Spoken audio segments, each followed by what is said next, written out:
Well, let's start with this first slide.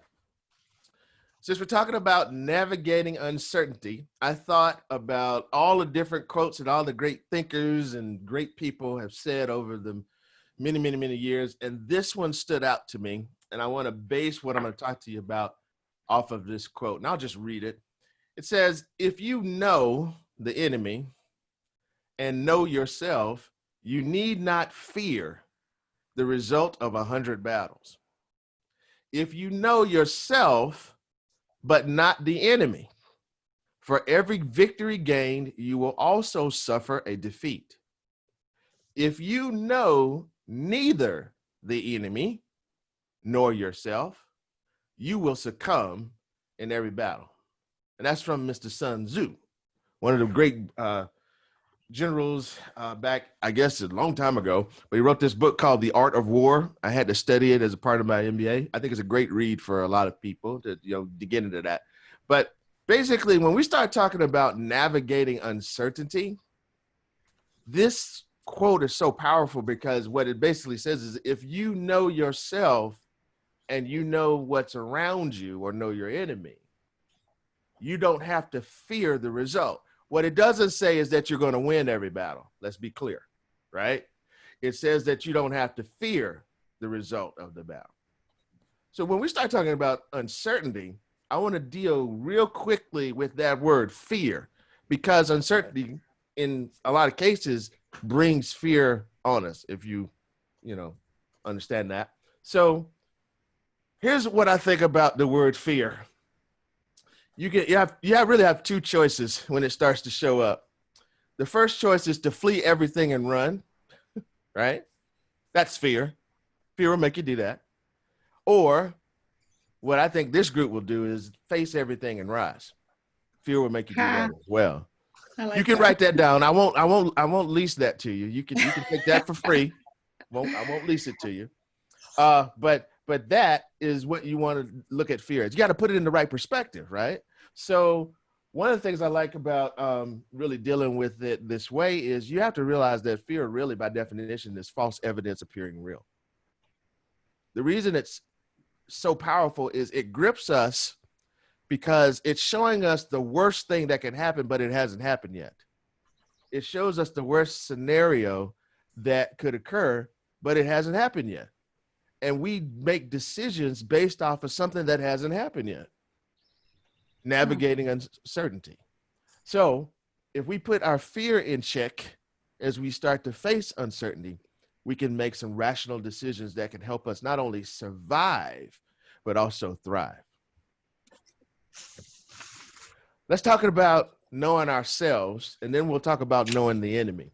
So in knowing yourself, there's a couple of things that you should know about yourself. And yourself could be also related to your business. So in your business, you should know, and these are just 5 C's I came up with. I don't know if there's anybody else's 5 C's. I'll just let them be mine for Friday.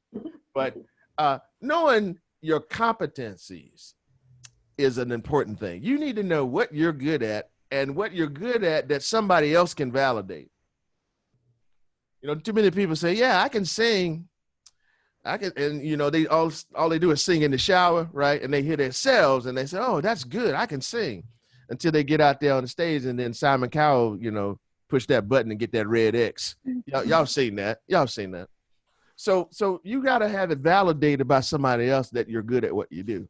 That's how you know it's a competency. And as we have learned in the program, competencies are the combinations of knowledge, skills, and abilities, right? Another thing you need to know about yourself is your capacity. So my good friend says she doesn't have any balance when we started the call today.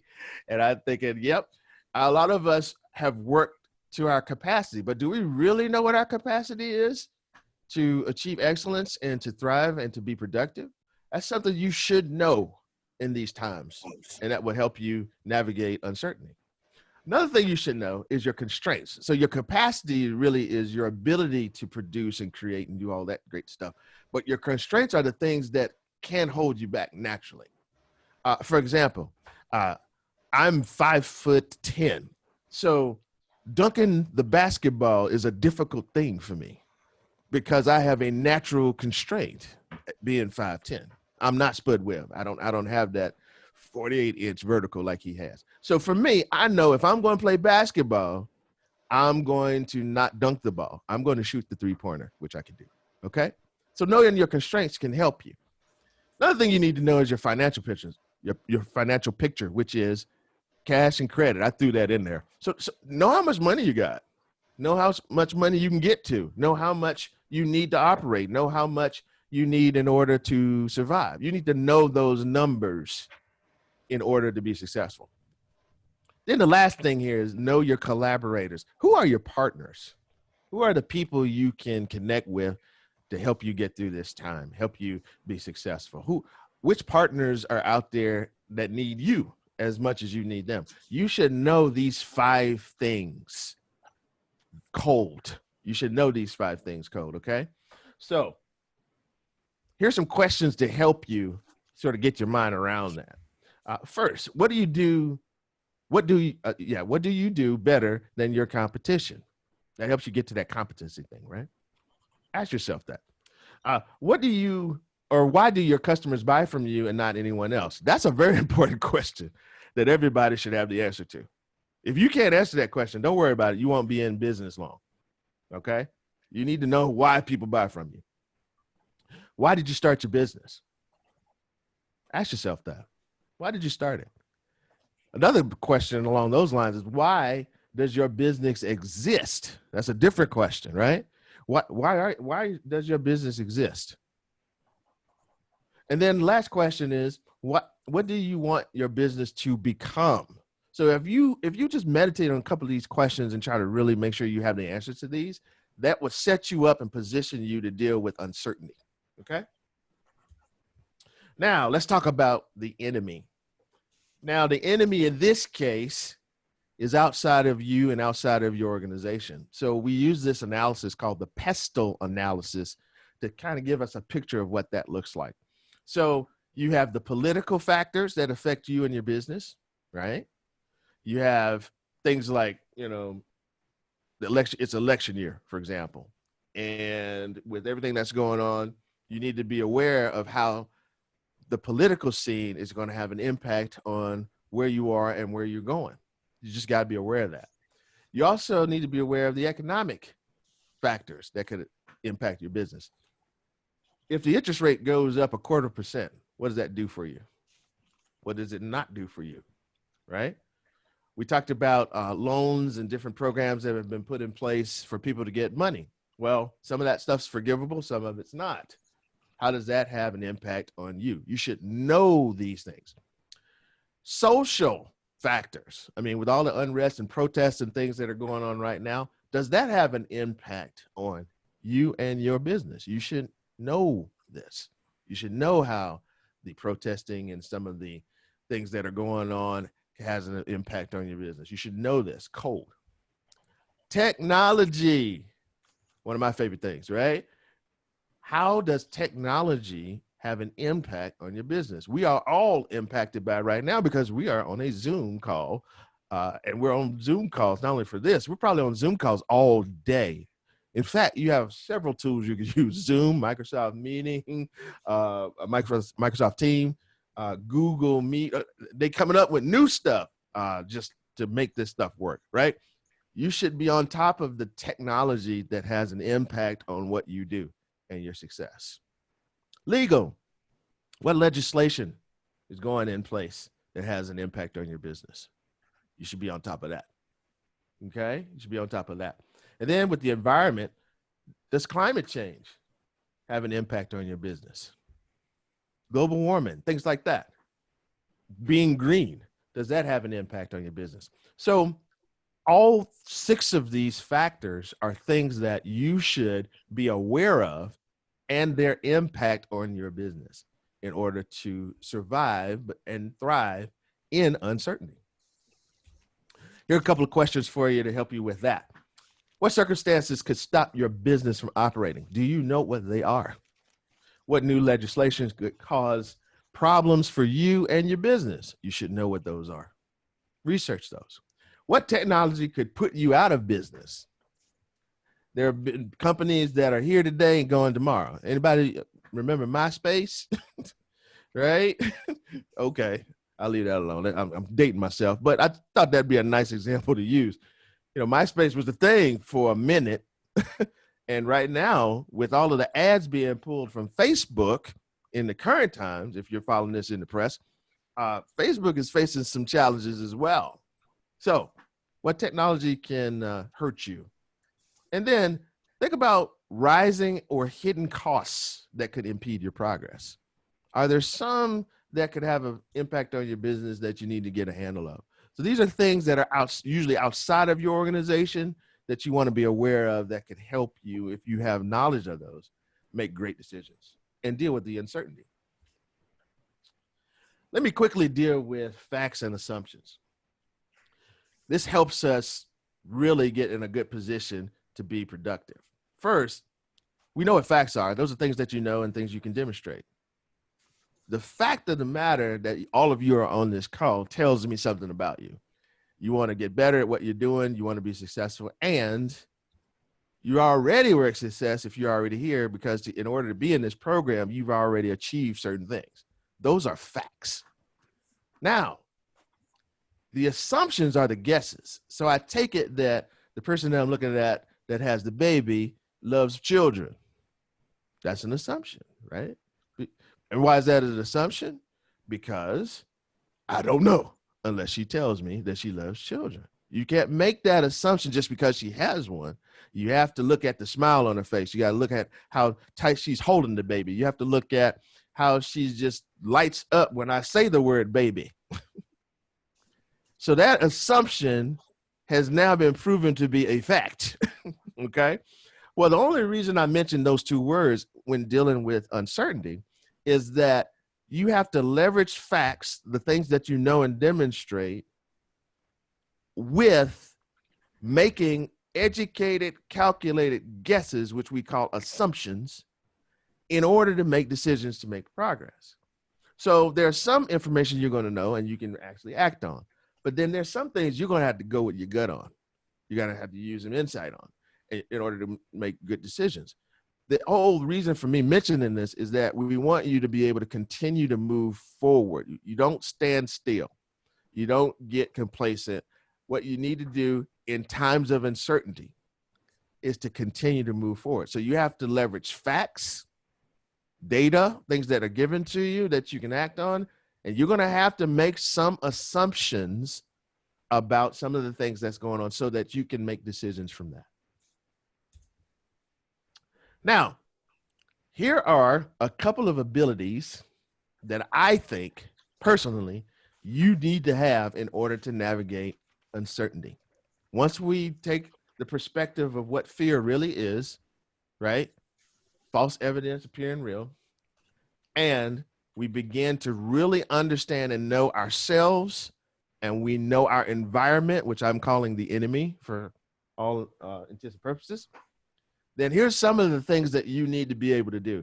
One of the things you have to have is the ability to create.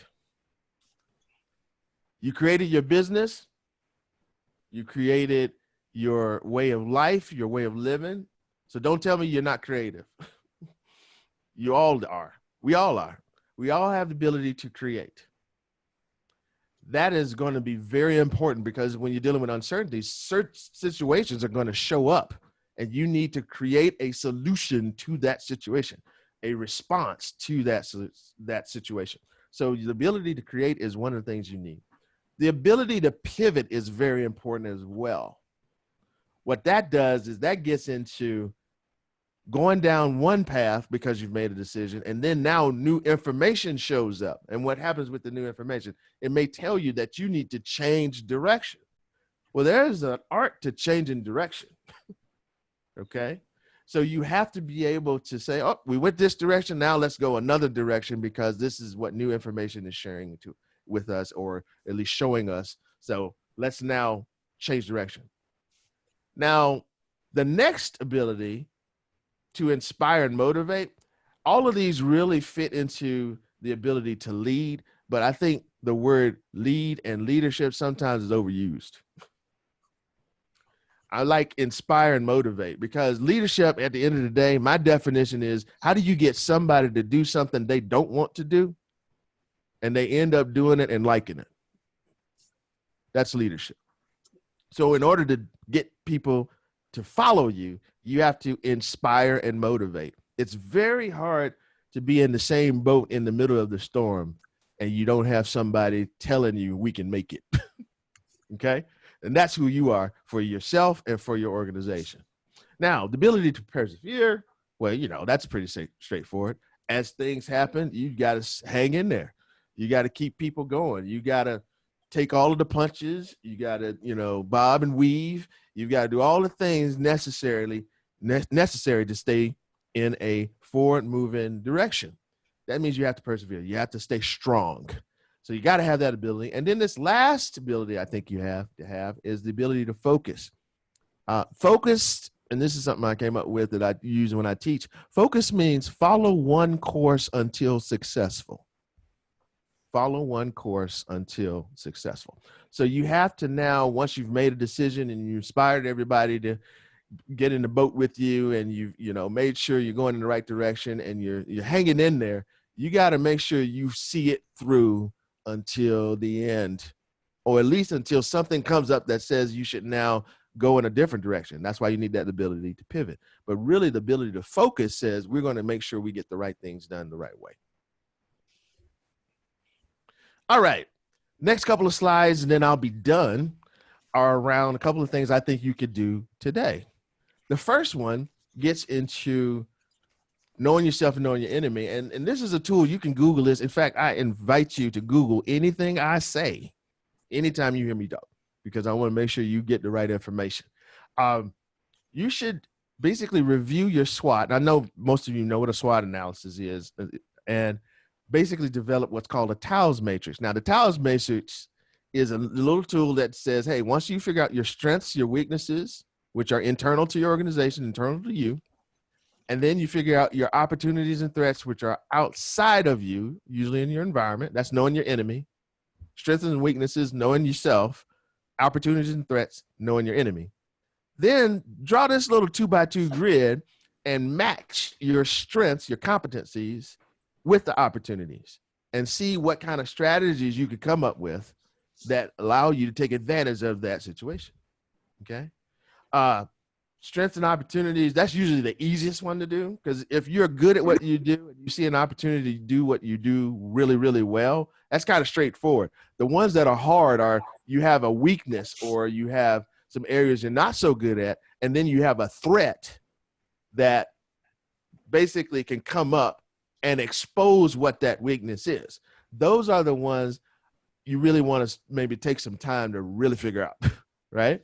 Because if you do all four of these, it's really balanced. But the weakness and threat strategies, those are usually the hardest ones to work through, okay? So this is something that you could do, real easy to do. The next thing I would say you could do is to review your business model for new opportunities. This diagram is of the business model canvas. It's one of my favorite tools. I teach this tool and how to leverage it in organizations. Basically what it does is it allows you to take your business and put it on one piece of paper. And I'll quickly go through this. It's 9 blocks. You start with who your customers are. Then for each of your customers, you show the relationship you have to the customer as far as how you're providing value to them. You show the channels of how they're receiving the value and know that they're receiving it. The value proposition, we might call that a product or a service, but really what it is you're trying to define what it is that your customers are getting from you. The product and the service is just a package. If you drive a nice car, let's say a Mercedes, Mercedes might be the name of the product. However, that's not what they bought. What they bought was, I own a Mercedes and I can say it. So what do you define that as? That's the value, right? Or I own a Range Rover, or I own a Lincoln Aviator, or I own whatever it is that you want. You buy that vehicle not just because of A to B, because Uber can do A to B. Lyft can do A to B, but there's something else that's making you pay for that thing. That's the value. So you want to make sure that you have that somewhere and show how it gets to your customers. The revenue streams is what your customers exchange for the value you're giving them. Usually that's revenue, but it could be trust. It could be brand loyalty. It could be all those things that they give you by exchanging the value that you're providing in your product or service to them. The cost structure at the bottom there is really how you create the value. It's all the infrastructure that you need financially to create the value that you get to your customer. The key activities and resources, both of those are the things that you're either doing yourself or with your key partners on the left there creating. So if you are a bakery, your key activity probably is baking, right? Your key resources, flour, I don't know about the farmer's market, but there's probably something you can get from the farmer's market to get into that flour to make the bread, right? So you probably need to have the farmer's market as a partner, key partner. That's where you're getting some of your stuff from. So if you take this and put your business on a piece of paper in this form, you can quickly see the relationships you have between how you're creating your value, getting it to your customers, to how it's being created, partnering with your partners, and the things you can do or you can have them do in order to create that value. All right? A couple other things you could do today to help you with navigating uncertainty. Revisit your company's mission. That's the why you exist question. That is your company's mission. Why do you exist? Ask yourself that. Why does my company exist? At this time, what am I doing for customers and why do I exist? Okay, that's your mission. Your vision is what you want to see your company become. Revisit that in times of uncertainty. There's a reason why you want to do it in those times, because you want to be sure that you are true to the core of why you're doing what you're doing. Last, review your company's core values, why you do what you do. That is something actually that will attract customers and partners and suppliers and investors. Why you do what you do. I think it's Simon Sinek talks about start with why, right? That's a very popular book. And it's very, very true. When you understand the why, then the what and the how and all those other things can come right behind that and help you be successful. I think this is my last slide. Develop a digital strategy for your business. This is something I've been telling people probably for the last 18 months before COVID hit. The reason I say develop a digital strategy is because what happens when you can't interact with people face to face?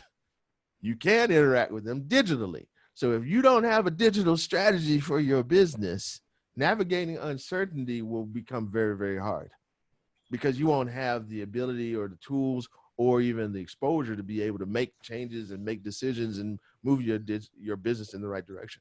So definitely think about a digital strategy. At the same time, take the time to learn a new technology or industry process. That's something you can do now to navigate uncertainty, because as you're navigating your industries that you're in, there's some things you could be learning that could help you not only make your business better, but just make you a better person in that space. Here's one that I always ask people to do. Interview a customer to understand why they buy from you. I think you've heard me talk about this maybe 2 or 3 times, but find out why somebody gives you money. We all work for it. It's very important for us to have. It's something we need. It's a tool. But at the end of the day, if somebody's giving you money, you need to know why. You really do need to know why, because there are other companies out here that are doing some of the things you're doing. So why are they giving it to you and not giving it to them? You need to understand what it is that you're doing for them that allows them to continue to come to you. Offer a class on what you do. I sit on 3 faculties here in Minnesota, 3 university faculties. What I've learned in doing adjunct work and teaching, along with my consulting work, teaching is the new marketing. Teaching is the new marketing. So with that statement, figure out what it is that you do that you're selling, or figure out what it is you do that helps you with your business, and write a blog post, teach a class. Figure out how to add value to the business that way. Okay. Create a new product or service when you're in times of uncertainty. Maybe you need to have something new to get people's attention. So you go out and figure out, after you talk to your customers and figure out why they buy from you, uh, figure out what other product or service you could offer. Maybe you could take a existing product and alter it some way and sell it to a new market. Maybe you could do something with a service, maybe offer to a whole new set of customers. I don't know. That's for you to figure out in the midst of uncertainty. Okay. And last but not least, find a way to add value to your community. Your community can mean a number of things. That could mean your business community. It could mean the community you live and work in. Figure out how to add value to the community. You could volunteer, you could offer your product or service, maybe at a discount to some nonprofits, or maybe you could do some other things in that way. Take on some interns from high school and middle school to make sure they have you as a role model for being an entrepreneur. There could be any kind of thing you could do. Just do something to add value back to the community. And with that, I think my 15 minutes are up. I didn't even look at the clock. I was just talking. But at the end of the day, thank you so much for the opportunity.